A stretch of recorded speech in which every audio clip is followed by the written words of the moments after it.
성령의 제자는 제자 훈련을 해서 제자가 아니라 성경을 읽어가다 보니까 저절로 제자가 되는 것 같아요.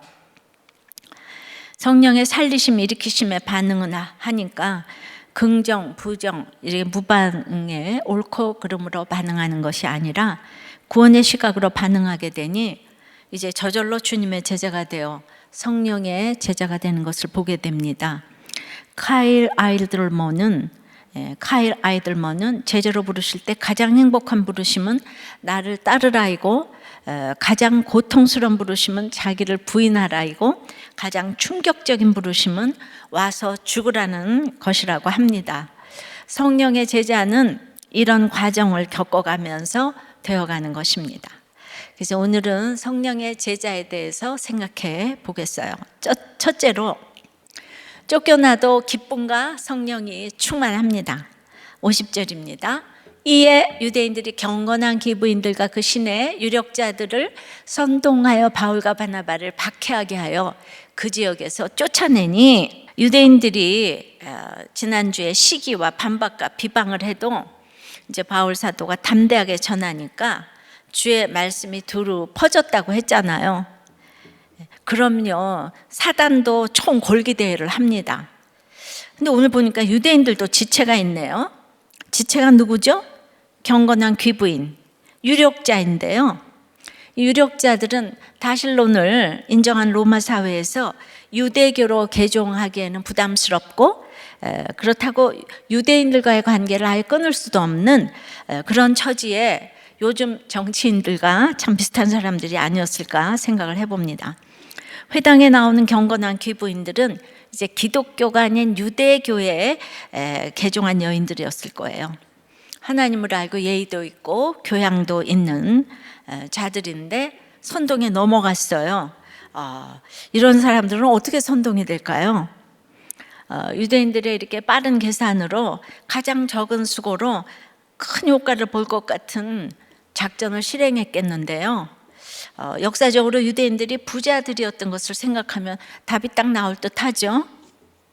보이는 외모가 중요한 사람들이기에 이 돈으로 선동된 안디옥의 고위층은 결국 공권력을 이용해 소위 끼리끼리 잘난 사람들끼리 모여서 볼품없어 보이는 외모의 이 바울과 바나바를 쫓아낸 것이죠. 이 허튼 소리에 귀가 솔깃하는 사람을 사단이 참 좋아합니다. 그러면 저는 뭐 여기에서 자유로울까 생각하지만 저야말로 귀가 얇아가지고 남의 말을 아주 잘 듣는 사람이었어요. 그러니까 그거는 순수함도 착함도 아닌 거예요. 그러니 성경을 읽는 귀부인들이 두 사도를 쫓아냈어요. 그럼 경건한 귀부인의 이 경건은 어떤 것일까요? 디모데후서 3장 6절에 경건의 모양은 있으나 경건의 능력은 부인하는 자라 그랬잖아요. 그러니까 이제 영화 배우가 그 실제 역할을 할 때 굉장히 미화하고 또 실제 인물보다 훨씬 멋있잖아요. 영화 배우가 하니까 사람들이 다 속아요. 그러나 경건의 능력이 없으면 진짜 어려울 때는 이길 수가 없어요. 껍데기만 가지고는 능력이 안 나타난다는 것이죠. 왜 능력이 안 나타날까요? 그들은 회당에 나오면서도 이 바울 사도의 구속사가 들리지 않지만은 또 복은 받아야 되잖아요. 그러니까 그들의 사회적으로 높은 위치는 회당에 오면 늘 상석에 앉게 해주니까 유대인 회당자들은 또 그들에게 넘치도록 이제 복을 또 빌어줘야 되잖아요. 바울은 거기에 비해 너희들이 예수로 인해 죄사함과 의로움 받는다, 이거 믿지 않으면 너희는 망한다, 이렇게 경고를 하니까, 아니 자기가 왕 노릇하는데 누굴 믿어야지 이제 죄를 사해 준다고 하니까 얼마나 이를 갈았겠습니까? 그러니까 자기들을 지지할 세력을 부추겨서 하나님의 사람을 대적하는 자들은 이게 복음의 원수죠. 그래서 공동체에서 나의 불만을 동정하고 이 지지하는 이 사람의 선동을 아주 조심해야 합니다. 그에 비해 예수님의 제자는 누구인가요? 세리나 창기나 귀신 들린 자들이 초대교회의 직분자였을 것입니다. 안디옥 교회도 그 당시 살인자였던 살인자라고 한 바울이나 노예, 헤롯의 젖동생 등이 있는데 그들은 다 유력자들이 아니었습니다. 이제 이렇게 쫓아내니까 51절에 두 사람이 그들을 향하여 발에 티끌을 떨어버리고 이고니온으로 가거늘, 그러니까 바울과 바나바가 발에 티끌을 떨어버린 행위는 누가복음 이제 9장이나 10장에 보면 상대가 복음을 영접지 않을 때는 발에서 먼지를 떨어버리라 그랬어요. 먼지, 티끌을 지금 먼지라고 했죠. 그러니까 그 말씀대로 그 명령을 충실히 적용을 이제 한 거죠. 그러니까 그 지방은 더 이상 이제 관계가 없다는 것을 이제 나타내는 것인데요.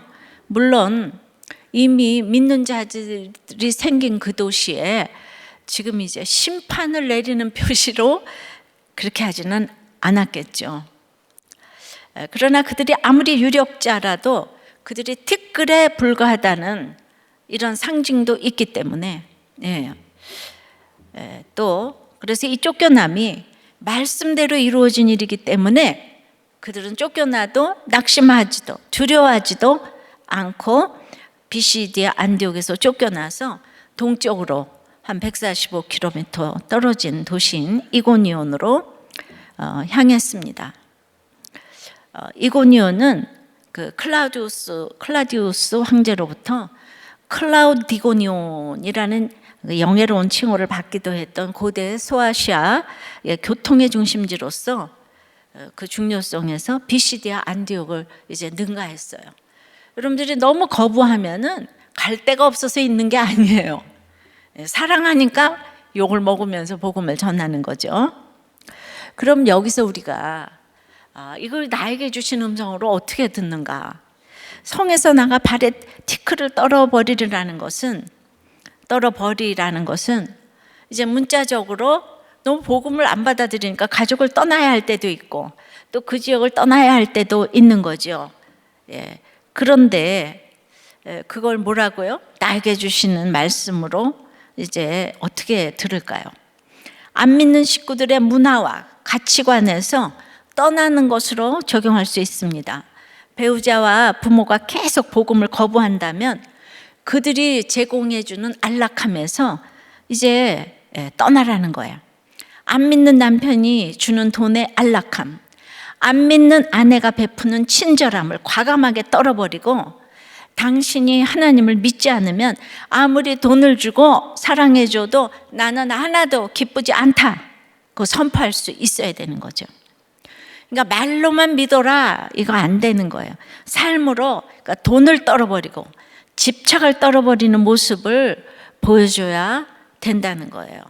물론 지혜롭게 해야 되죠. 적용해 보세요. 이 그 제자, 성령의 제자인 삶, 복음을 위해서 떨어버려야 할 세상 가치관의 이 돈과 안락함과 친절함은 무엇일까요? 자, 이렇게 이제 52절에 이렇게 이제 다 떠나버렸잖아요, 사도들이. 근데 남아있는 제자들은 기쁨과 성령이 충만하니라 그랬어요. 그러니까 여기 그 바울의 전도를 듣고 믿게 된 이방인들이 성도가 되었다는 사실을 제자들이란 단어로 지금 분명히 표시를 하고 있습니다.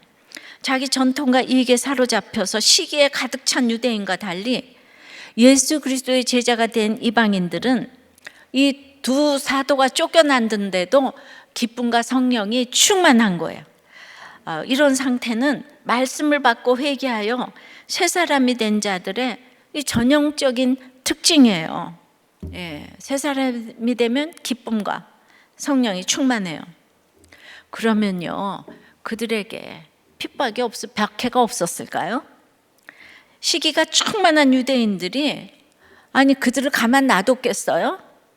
하지만 이미 바울로부터 은혜에 머물러 있어라고 거듭거듭 이렇게 권고를 받았잖아요. 버티고 인내하라고. 그러니까 그러니까 이게 참 말씀을 듣는 게 중요하죠. 그리고 이제 돌아오는 길에도 14장 21절에 우리가 하나님 나라에 들어가려면 많은 환난을 겪어야 할 것이라고 이렇게 들은 말씀으로 이 구속사를 이해했기 때문에 이 박해 속에서도 성령의 일으키심으로 일어나 이 제자의 삶을 살 수 있었습니다. 그러니까 주님의 말씀은 듣고 기뻐하고 영광 돌리면서 이제 하나님의 은혜 안에 머무는 것이 바로 성령의 제자라고 할 수 있죠. 그러니까 시기와 반박과 비방을 당하고 경건한 귀부인 성례 유력한 자를 선동해도 주에 이르면 박해가 와도 하나님의 기쁨이 충만하고 나에 이르면 낙심이 물밀듯 밀려오고 그러는 거죠. 그러니까 주의 제자라는 거는 전혀 새로운 세계에 눈이 떠지는 거예요. 그래서 정말 이게 알 수 없는 정말 비밀인 거죠. 그래서 이 복음을 받아들인 자들의 기쁨과 성령 충만함을 기록한 것은 복음 사역의 지금 실패담이 아니라 확실한 성공담이라고 할 수 있는 거죠. 여러분, 바로 이런 게 성공한 거예요. 복음 전도에 적용해 보세요. 여러분은 어디에서 기쁨과 성령이 충만합니까? 아이가 수능을 잘 봤어요? 주식이 올랐습니까? 연봉이 올랐습니까? 말씀을 들을 때입니까? 성령의 제자는 두 번째, 여전한 방식으로 전도하고 배척을 당합니다. 여전한 방식이 항상 중요해요. 1절입니다. 이에 이고니온에서 두 사도가 함께 유대인의 회당에 들어가 말하니 유대와 헬라의 허다한 무리가 믿더라. 이에는 이 박해에도 기쁨과 성령이 충만하니까 이제 이고니온에서 복음 전파 사역이 지금 계속되고 있는 거예요. 여기서 두 사도가 함께 회당에 들어갔다고 그랬는데 여기 함께는요 평소대로 또 여전한 방식이라는 뜻이 있기 때문에 아주 그냥 완악한 동족에 대한 감정을 앞세웠다면 어떻게 들어갔겠어요. 근데 항상 구원을 위한 사명에 충성하면은 길이 보여요. 여전한 방식으로 회당에 들어갔어요. 그러니까 유대인과 헬라인들의 큰 무리가 믿게 되는 역사가 일어났는데 이제 우리가 인간적으로 생각하면 유대인들이 이렇게 박해를 하니까 이제 어차피 이방인들이 믿을 거니까 회당이 아닌 극장이나 광장에서 복음을 전해야 되겠다. BCD 안디옥에서는 온 시민이 다 왔는데 내가 말씀을 전하면 온 시민이 구름같이 몰려 얼마든지 그럴 수 있을 거예요. 그런데 그 중심에 있는 그 미움과 자기 의의를 보시는 하나님은 속지 않으셨을 거예요. 영혼구원의 열매는 고난 가운데 내가 말씀에 순종하여 십자가를 길러놓는 여전한 방식으로 매일 살아갈 때 주님이 맺게 해주시는 거예요. 주님은 잃어버린 어린 양에게로 가라고, 그러니까 유대인부터 가는 거를 주님 명령하셨고 이방의 빛으로 삼았지만은 그러니까 항상 우리가 원칙을 지켜야 되는 거예요. 사람이 구름같이 모였어도 원칙을 지켜야 되는 거예요. 이것이 성령의 여전함이고 때마다 여전한 방식은 진리 중에 진리고 오랫동안 롱런할 수 있는 비결인 거예요. 그 결과 유대인과 헬라인의 구분 없이 허다한 무리가 믿게 되었어요. 이때부터 헬라인은 민족적 구분이 아니라 문화적 언어적 구분으로 따라서 전체 이방인을 대표하는 표현으로 이제 등장하기 시작합니다. 그래서 유대인과 헬라인 이렇게 이제 그 옛날에 히브리파 또 헬라파 그렇게 이제 구별된 것처럼 지금 이제 유대인과 헬라인. 2절에 그러나 순종하지 아니하는 유대인들이 이방인들의 마음을 선동하여 형제들에게 악감을 품게 하거늘 이제 허다한 무리가 믿으니까 또 유대인 지도자들이 등장해가지고 그들의 시기와 반박과 비방이 이제 발전해가지고 형제들의 악감을 품게 하는 또 다른 형태로 나타나는 거예요. 불순종의 영으로 이제 이방인들을 선동하는데 누구를 향해 악한 마음을 품게 하는 것은 결국 그 영혼을 해하고 망가뜨리는 것이죠. 이 구속사의 결론은 예수 믿어야 죄 사함 받고 의로워진다는 것인데, 이것을 안 믿으면은 너희는 망한다. 근데 이방인들은 이 무섭게 들리는 복음을 듣고 시원케 돼가지고 허다한 무리가 믿게 되었는데, 유대인들은 이제 기가 막힌 거예요. 예. 이제 이게 기득권, 철밥통하고 다 연결되잖아요. 그러니까 이제 또 천재 교묘한 말로 그들을 또 선동합니다. 그 예수는 그 처녀가 낳은 사생아야. 그리고 그 빌라도 법정에 세워서 적법한 절차를 거쳐서 십자가 사형을 받은 죄인이야. 적법한 절차를 거쳐서, 이게 중요해요. 적법한 절차를 거쳐서.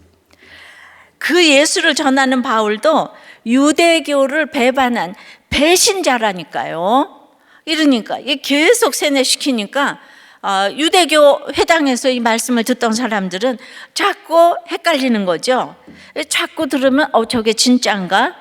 돈 많은 귀부인들은 여기 선동되기가 아주 쉬워요. 아주 쉽죠. 예. 조금 이래도 자기가 불편한 건 못 참잖아요. 그래서 이 이방인들의 마음을 선동해서 그 형제들에게 악감을 이제 품게 했어요. 근데 그 유대인들이 자기들의 힘만으로 하는 것도 부족해가지고 그 이방인의 유력자들을 동원했어요.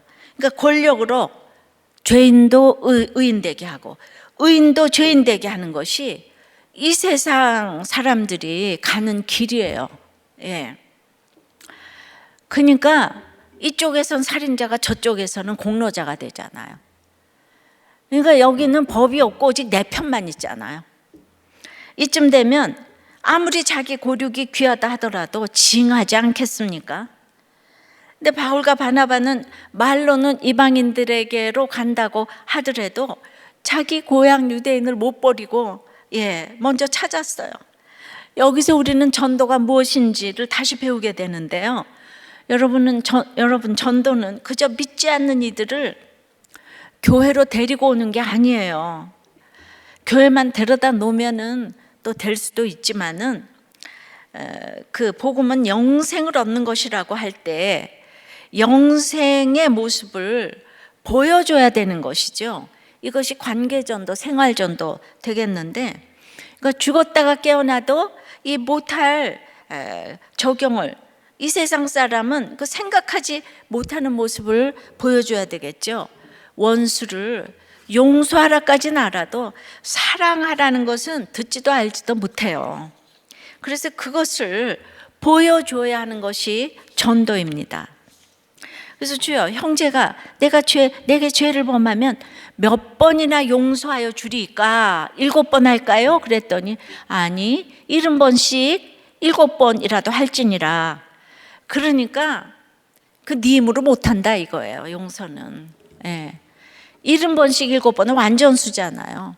그러니까 끝까지 용서하라. 그러니까 하나님의 아가페적인 사랑이 아니면 할 수가 없는 거잖아요.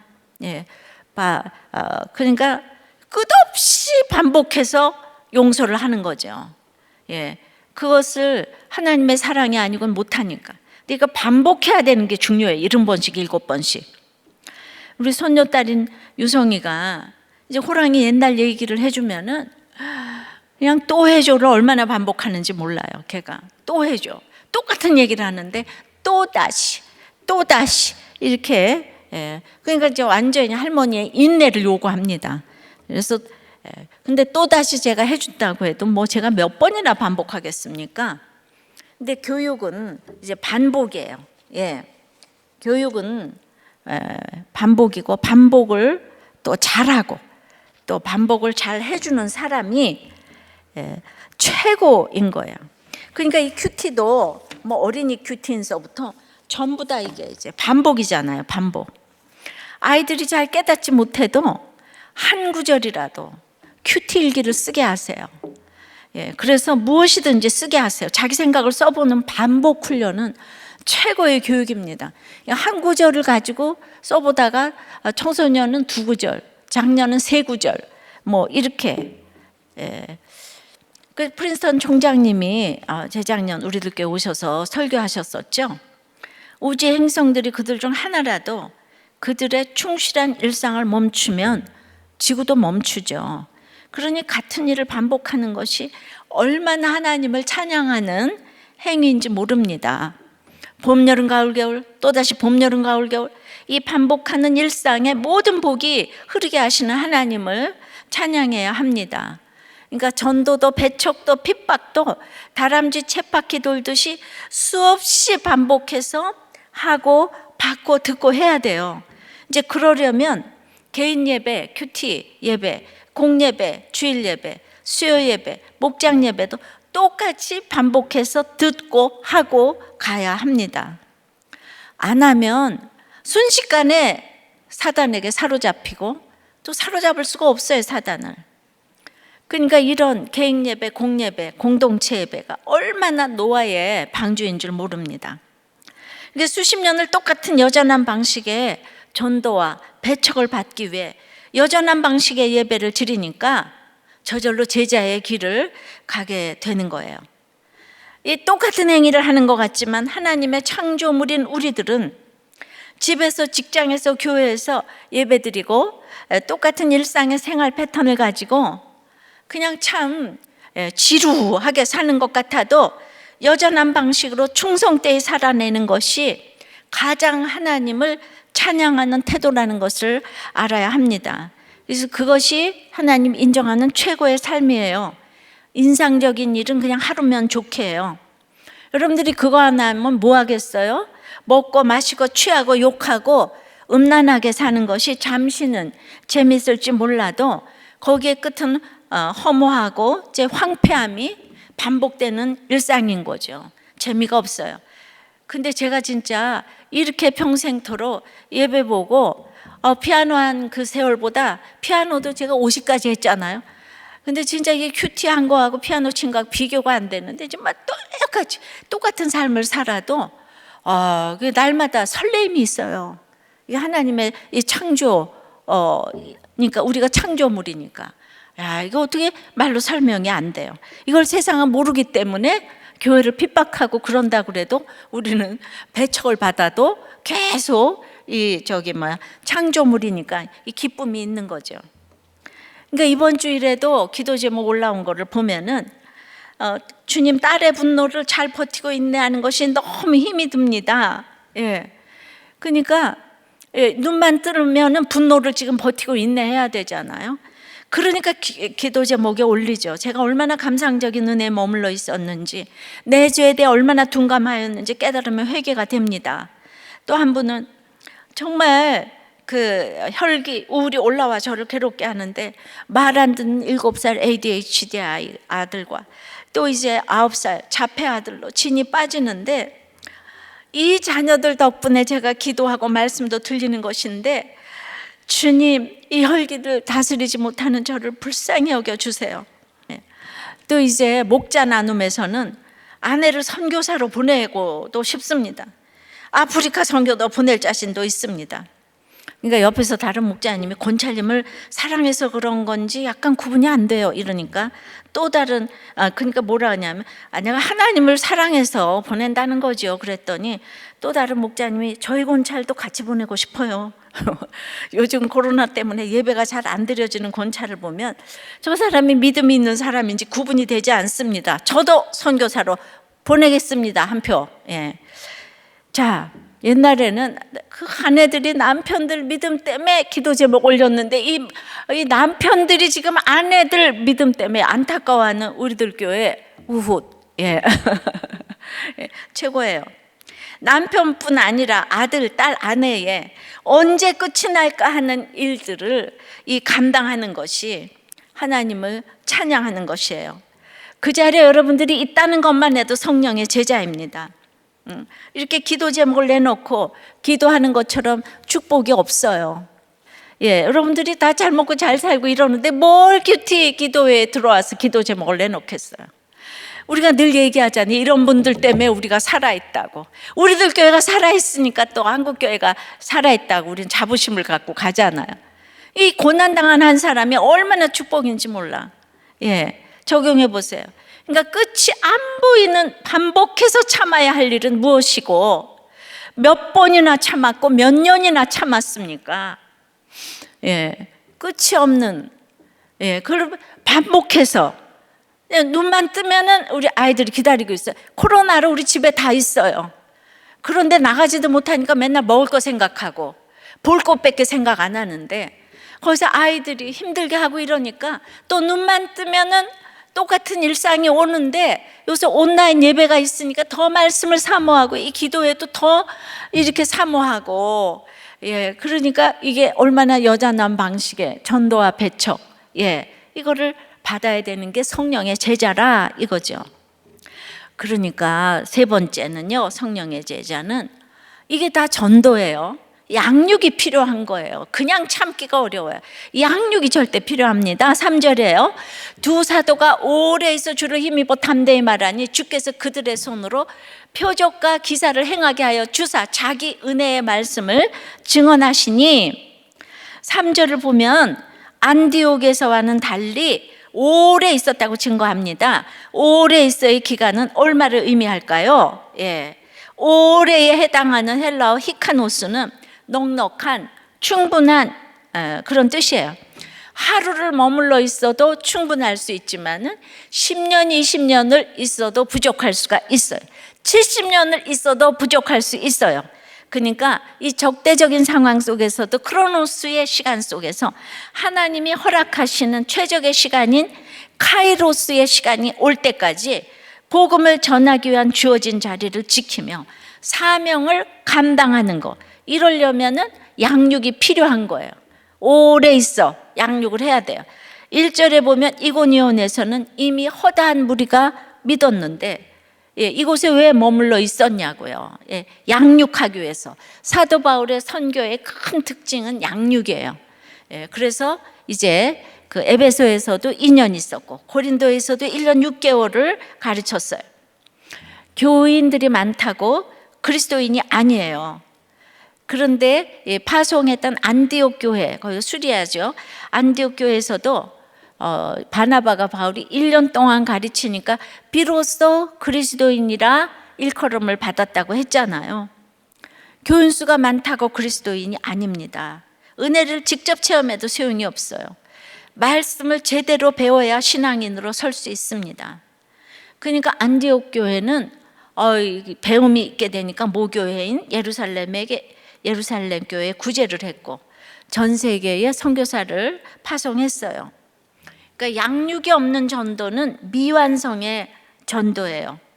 오직 양육을 통해서만 전도는 이제 완성되는 거예요. 예. 그러니까 무디가 너무 전도를 많이 했지만은 정착은 거의 안 됐다고 해요. 전도만 하니까. 근데 찰스 피니는 그냥 그 사람은 회심을 통한 이게 양육에 이렇게 앞장서니까 많은 사람들이 정착을 하고 남아 있었다고 하죠. 물론 그 주체는요, 전도자가 아니라 하나님이세요. 그러나 전도자와 하나님 사이에는 분명히 역할 분담이 있습니다. 그 오래 있어 주를 힘입어, 다시 보면요, 오래 있어 주를 힘입어 담대하게 전했다고 했잖아요. 오래 있어는 머물러 있었다는 뜻의 디아트리보라는 단어인데, 트리보는 문지르다, 비비다, 치다, 닳게하다는 뜻의 동사고, 디아는 이게 방향과 크기를 강조하는 접두어잖아요, 그죠? 내 몸으로 그 사명의 자리를 반짝반짝 윤이 나도록 비비고 닳도록 문지르듯이 수고하며 살아낼 때 예수님이 친히 표적과 기사로 자기 은혜의 말씀, 구원의 말씀을 증언하신다는 거죠. 예, 그건 뭔가 하면 내가 그렇게 살아야 십자가와 부활의 주님을 담대히 전할 수 있어요. 즉 구원을 위해 내가 해야 할 말을 할 수 있는 거예요. 주님의 명령을 듣고 사는 사람은 그래서 복음 전도를 담대하게 하는 거예요. 예, 제가 순종을 한 것 같아도 그래서 무슨 미장원 시장 가서 담대하게 전했어요. 우리 남편한테는 제가 꼼짝도 못하지만은 나가면 거기서 이렇게 비비고 닳고 문지르고 이렇게 했기 때문에 나가서 담대하게 전하는 게 바로 표적과 기사죠. 그래서 오직 주만 힘있게 하는 오늘 내 환경이 하나님이 허락하신 최선의 세팅이라는 거죠. 그래서 어떤 환경에서도 여전한 방식으로 말씀을 묵상하며 정말 비비고 닳도록 적용하며 사는 것이 표적과 기사가 되어 최고의 증언을 하고 또 해주는 것입니다. 자, 이렇게 양육이 잘 돼서 담대히 전하니까 4절에 그 시내에 무리가 나뉘어 유대인을 따르는 자도 있고 두 사도를 따르는 자도 있다는 거예요. 악하고 음란한 세상에 주님이 직접 증언하시는 능력의 말씀이 전해지니까 오히려 편이 이제 갈리는 거예요. 이게 정상이에요. 그러니까 사도들과 함께선 주님의 편이 있는가 하면 유대인들과 함께선 사단의 편이 있는 거죠. 그러면 사단이 자기 백성들을 뺏겼는데 가만히 있겠습니까? 아주 그 자기 백성으로 확정된 사람들을 동원해서 이제 박해를 가하는 거죠. 그러면 이렇게 이제 믿었는데 그들의 박해가 두려워서 어둠의 세계로 다시 가겠습니까? 그래서 사도 바울은 자기가 일생 선한 싸움을 싸웠다고 했어요. 우리의 부부 또 자녀 다 전쟁이에요, 전쟁. 이 전쟁을 혼자 할 수가 없는 거예요. 선한 싸움을 싸우려니까. 그래서 이제 그 공동체가 이제 필요한 거잖아요, 그죠? 예. 그러니까 악하고 음란한 세상에서 좋은 게 좋은 거다라는 말이 통하는 복음은 없어요. 그러니까 구원을 위해서 늘 말씀을 기준으로 놓고 거짓 화평이 깨어지는 이 고난을 감당해서 이 죄를 깨달아 회개하면 주님이 진정한 화평을 주시는 거죠. 그래서 공동체가 필요한 거죠. 전쟁 혼자 못해요. 함께할 지체들과 함께 해야 돼요. 남편이 외도를 했다. 저한테 편지 보내면 참아라. 그게 참아져요? 예. 이 돌아오는 동안에 그 같이 전쟁할 공동체가 있어야 돼. 혼자서 절대로 못해요. 그게 가장 사단의 속성이에요. 내가 절대로 이거 숨기고 있다가 돌아오면은 내가 얘기하리라. 그게 이제 안 되는 거예요. 이 주님께로 돌아오라고 이 고난을 줬는데 이 환경만 바라는 게 얼마나 기복이고 그것이 이제 사단의 속삭임이에요. 그러니까 이런 걸 미리 듣고 양육이 되어야 뭐 남편이 어쩌고 아들이 어쩌고 이럴 때 놀라지 않고 정말 어떤 사건이 와도 잘 처리해 간다고 생각이 들어요. 여러분들 때문에 너무 은혜를 많이 받아요. 우리도 교회 성도들이 요새 저보다 훨씬 앞서가서 적용 박사들이 되는 것 같아요. 이제 이 초원님이 어린 아이를 이제 양육을 하는데 아이들에게도 똑같이 구속사적으로 양육을 해주는 걸 제가 읽었어요. 60점 받은 수학시험지를 엄마에게 안 보여주겠다고 한 거예요. 그래서 어떻게 해석을 해줬나 들어보십시다. 할머니는 우리 손녀딸이 60점 받던 100점 받던 똑같이 사랑해. 엄마도 마찬가지일 거야. 수학시험지를 보여주면서 엄마에게 좀 더 열심히 해서 다음에는 더 나은 점수를 받겠다고 하면 야단치지 않아. 그런데 나는 60점 받은 것이 아주 잘된 것이라고 생각해. 왜냐하면 네가 모르는 것과 실수하는 부분을 확실히 알 수 있게 되잖아. 그리고 엄마에게 한 약속을 지키려면 아무래도 공부를 좀 더 열심히 해야 할 거니까 다음에는 60점을 안 받을 거야. 그런데 네가 이걸 감추면 네 마음이 항상 불편하니까 너무 힘들고 계속 거짓말을 하게 된단다. 할머니는 네가 100점 받는 것보다 솔직하게 엄마에게 말하는 것이 훨씬 기쁘단다. 이거 지금 우리 목장에서 하는 처방하고 똑같지 않습니까? 숨기면 점점 더 거짓말하고 그리고 이제 지금 실수했으니까 나의 부족한 부분들이 다 드러나고 하나님께로 더 가까이 가게 된다고. 이렇게 양육하시기 바랍니다. 근데 이제 네 번째는 성령의 제자도 돌로 치면 도망가야 할 때도 있어요. 첫 번째 돼지는 쫓겨나면 기쁨과 성령이 충만하다 그랬는데 네 번째는 돌로 치면 도망가야 할 때도 있는 거예요. 자, 5절이에요.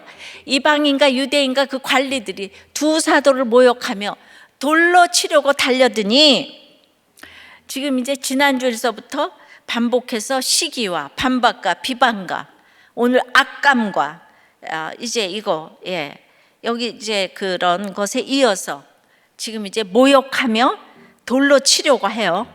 죽이려고 이제 한 것이죠. 돌로 치는 거는 유대인의 간습이니까 이 일은 유대인이 주동이 된 거라고 할 수 있죠.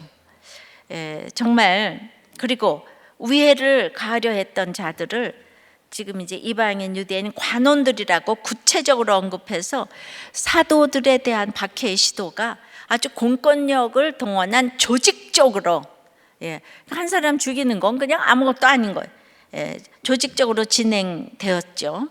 그러니까 사단의 세력들이 얼마나 큰 위기감을 지금 느꼈는지를 보여주고 있습니다.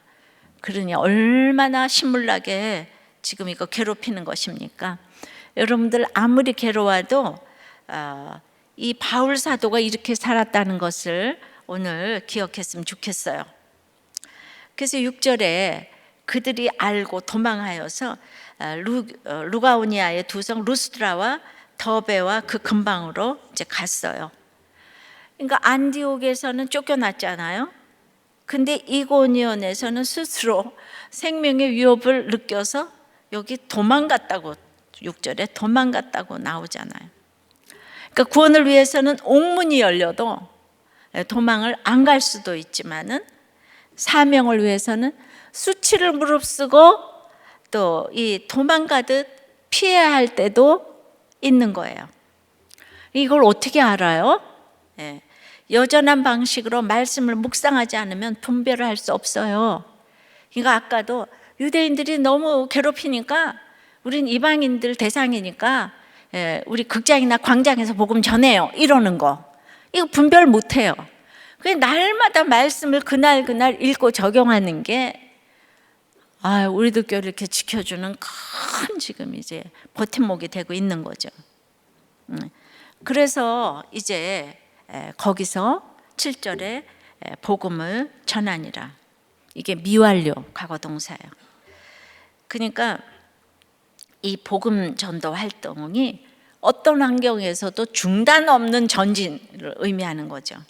아주 그냥 바울은 조건 반사적으로 복음을 전해요. 지금 우리도 역시 어디에 있든지 바로 그 자리가 중단 없는 전진, 복음을 전하되 지금 이렇게 지혜롭게 전하고 있잖아요. 우리 직장이, 가정이, 사업장이 다 사명지고 전도제예요. 아주 우리는 어디로 저기 해외로만 가야 전도라고 하지만은 그냥 여전한 방식으로 날마다 끝날 것 같지 않는 그 자리를 잘 지키고 있으면 그것이 집안에 있다가 그게 목장으로 교회로 차곡차곡 지경이 넓어지게 하시는 거죠. 그러니까 아내 된 자여 네가 남편을 구원하는지 어찌할 수 있으며 남편 된 자여 네가 네 아내를 구원하는지 어찌 알 수 있으리요. 그러니까 우리가 끝날 것 같지 않은 눈만 뜨면 봐요. 우리 그 ADHD 자폐 아들 그 둘을 돌봐야 되잖아. 기가 막히잖아요. 어떤 아내가 어떤 남편이 괴롭히면 이거보다 더 힘들 수가 있겠어요. 근데 우리 김상건 집사님이 그 이제 새롭게 하소서에서 간증을 했지만은 그건 믿기 전의 일이잖아요. 선남 선녀가 결혼을 했어도 그냥 3년 만에 이혼을 이제 한 거잖아요. 물론 이제 그러니까 이 잘난 사람들은 3년을 오래 참은 거예요. 그러니까 심 집사님 말처럼 자기는 너무 열심히 일하느라고 그러니까 자기는 잘못이 없다고 생각했는데 이제 집에서는 왜 술 먹고 날마다 저러는가. 근데 그 참았던 기간이 3년밖에 안 됐다고요. 3년. 우리 70년도 참아야 되는데 근데 그거를 그때 믿음이 없으니까 누구도 알려주는 사람이 없어요. 우리가 복음을 전해야 되는 이유는 이렇게 가정을 지키기 위해서 복음을 전해야 되는 거예요. 교회의 부흥을 위해서가 아니라 가정을 지키기 위해서 복음이 들어가고 이 복음이 들어가야지 나중에 어디 전 세계까지 복음이 전해지는 것이죠. 그런데 힘들면 어디 선교 가고 그다음에 뭐 이제 나는 신학해서 목사 된다 뭐 이래요? 그건 이제 아닌 거죠. 그러니까 정말 그 인내, 영적 진실성의 이 결론은 인내인 거예요. 인내. 네. 그러니까 바울은 박해와 반대에 맞서서 그냥 노심초사하는 마음으로 제자들을 이제 양육하는 거예요. 그러니까 우리들 교회도 목장에서 그냥 노심초사하는 마음으로 양육들을 다 합니다. 그럼 박해가 이제 더 심해지는 거예요. 그러니까 결국 박해를 이기지 못하고 이제 도망을 가잖아요. 그러면 또 발길이 당한 그곳에서 또 이제 전도를 합니다. 그러면 또 다른 박해가 새롭게 시작이 돼요. 이게 이제 전도와 배척과 박해, 이게 계속 아주 죽을 때까지, 순교하는 그날까지 계속되는데, 인간적으로 말한다면 이게 사람이 사는 일이겠어요? 이런 육체적인 고초가 어디 있겠으며 이런 정신적인 괴로움이 어디 있겠습니까? 그러나 하나님께서는 바로 이러한 삶을 가장 귀하게 생각하시는 거예요. 이렇게 유대인들이 괴롭히는데 이렇게 복음을 전하는 사람이 지금 바울 한 사람밖에 없잖아요. 이 주님의 외로움을 생각했어요. 예. 어떻게 그 자기 고향 동족이 이렇게도 시기와 반박과 악감과 돌로 치고, 예. 정말 저는 이 주님의 정말 예수를 믿는다는 게 얼마나 외로운 일인가. 외로워를 비가 오면 외로워 이런 거 말고 이게 좁은 길이에요, 정말. 근데 이 길을 간 사람이 있었기 때문에 온 세계에 복음이 전파됐어요. 복음 전도는 외로운 길이에요. 또 슬픈 길이기도 해요. 예, 그러나 설레임도 있는 거예요. 그리고 별 인생이 없어요. 어차피 한 번뿐인 인생입니다. 쾌락을 쫓아 살면 순간적인 즐거움은 있을지 모르나 그것으로 끝이고 영벌이 있잖아요. 그러나 복음을 위해 살면 그 끝에는 영생이 있고, 이 땅에서도 아무리 제가 힘들고 박해가 있다고 한들, 제가 이 17년을 복음을 전하면서 주일날 정말 기쁘지 않은 적이 단 한 번도 없었던 것 같아요. 네, 적용해 보세요.